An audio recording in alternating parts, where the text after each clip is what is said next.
सुषमा गाडगीळ आणि sons limited 1832 पासून। फलटण तालुक्यातील उपजिल्हा रुग्णालयातील महिला डॉक्टरची आत्महत्या। हातावरील सुसाईड नोटमध्ये पीएसआय गोपाल बधनेने 4 वेळा अत्याचार केल्याचा आरोप, तर घरमालक प्रशांत बनकरने मानसिक त्रास दिल्याचाही उल्लेख।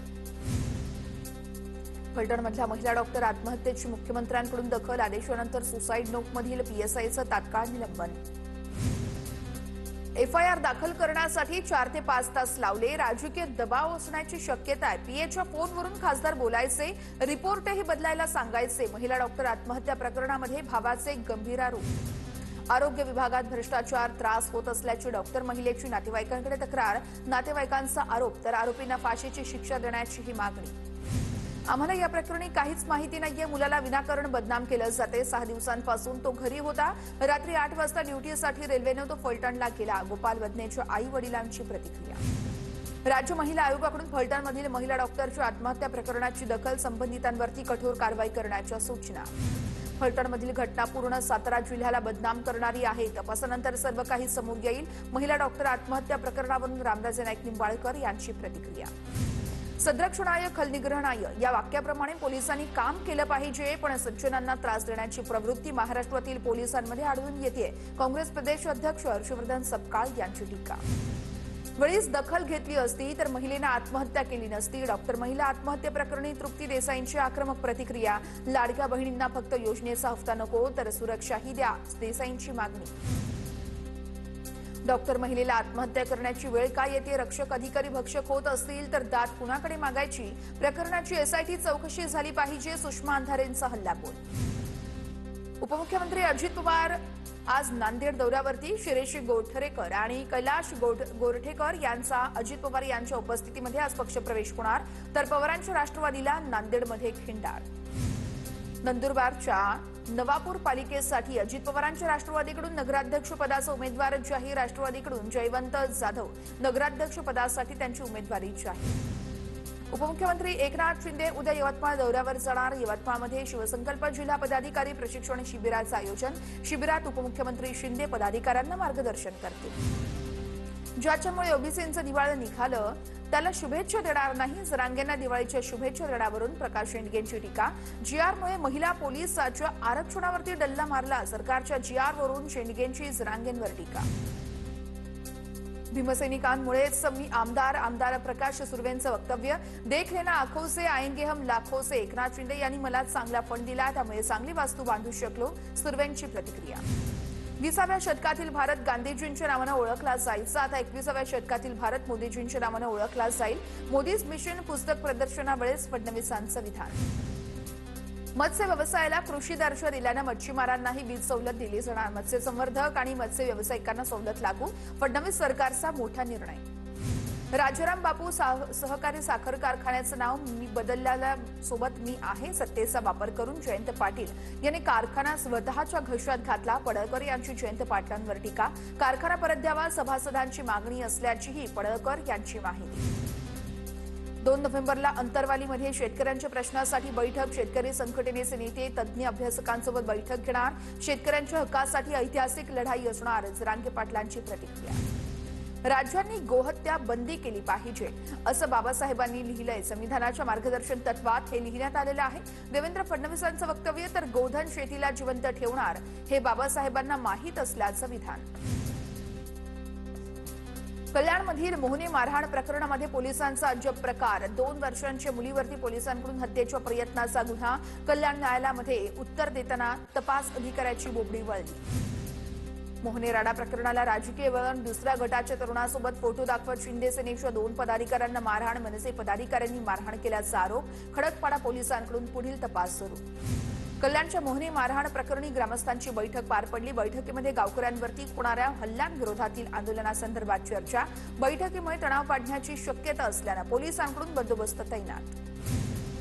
गुंड निलेश घायवळची स्कॉर्पिओ गाडी जप्त करण्यात आलेली आहे। अहिल्यानगरमधील जामखेड करडामधून गाडी ही पुणे पोलिसांनी जप्त केल्याची माहिती।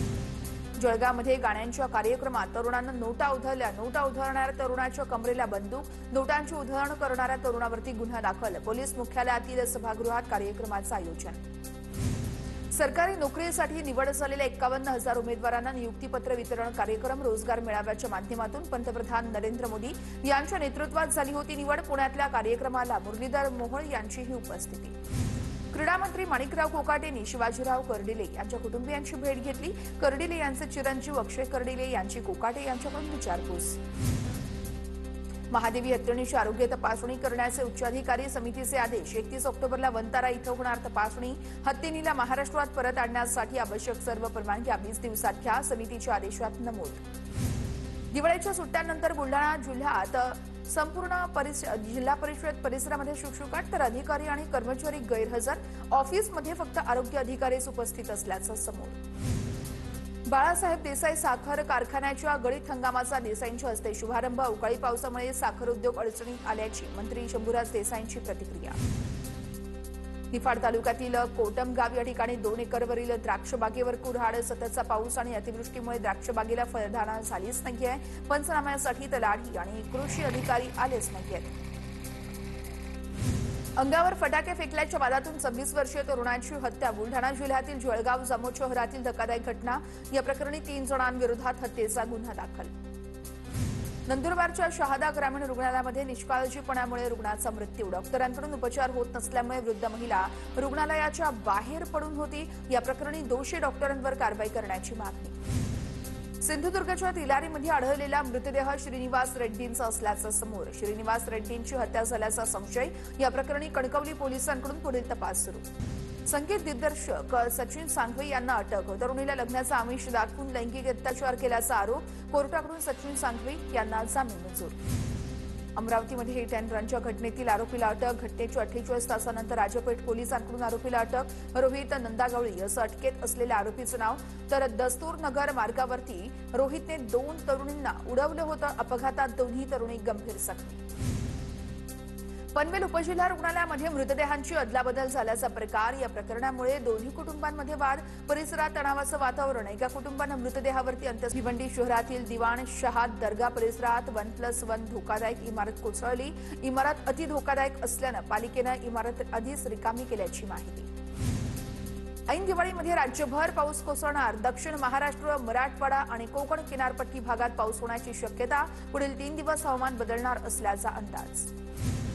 पुण्यात 2 दिवस पुढील येलो अलर्ट देण्यात आलेला आहे। ऑक्टोबर हिटमुळे वाढलेल्या उकाड्यानं हैराण झालेल्या पुणेकरांना गेल्या 2 दिवसांपासून पावसाचा मोठा दिलासा।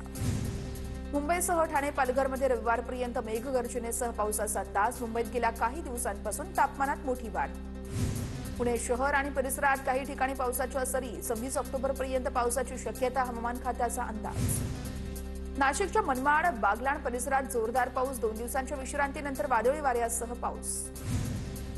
सोलापूर शहरात पुन्हा एकदा मुसळधार पाऊस। जोरदार पावसामुळे सकल भागात पाणीही साचलं। रायगड जिल्ह्यात वादळी वाऱ्यासह जोरदार पाऊस। अचानक आलेल्या पावसामुळे नागरिकांची, व्यापाऱ्यांची तारांबळ। अनेक भागात शेतीचंही मोठं नुकसान। अकोल्यात जोरदार पावसाची हजेरी। अचानक कोसळलेल्या पावसामुळे वातावरणात गारवा, नागरिकांना उकाड्यापासून दिलासा। कोल्हापूर शहर आणि ग्रामीण भागात सलग 3ऱ्या दिवशी पावसाचा जोर। जोरदार पाऊस झाल्यानं भात कापणीला मोठा फटका। रत्नागिरीमध्ये सलग 3 दिवस अवकाळी पावसाच्या सरी। 27 ऑक्टोबरपर्यंत अवकाळीचा अंदाज असल्याची हवामान खात्याची माहिती।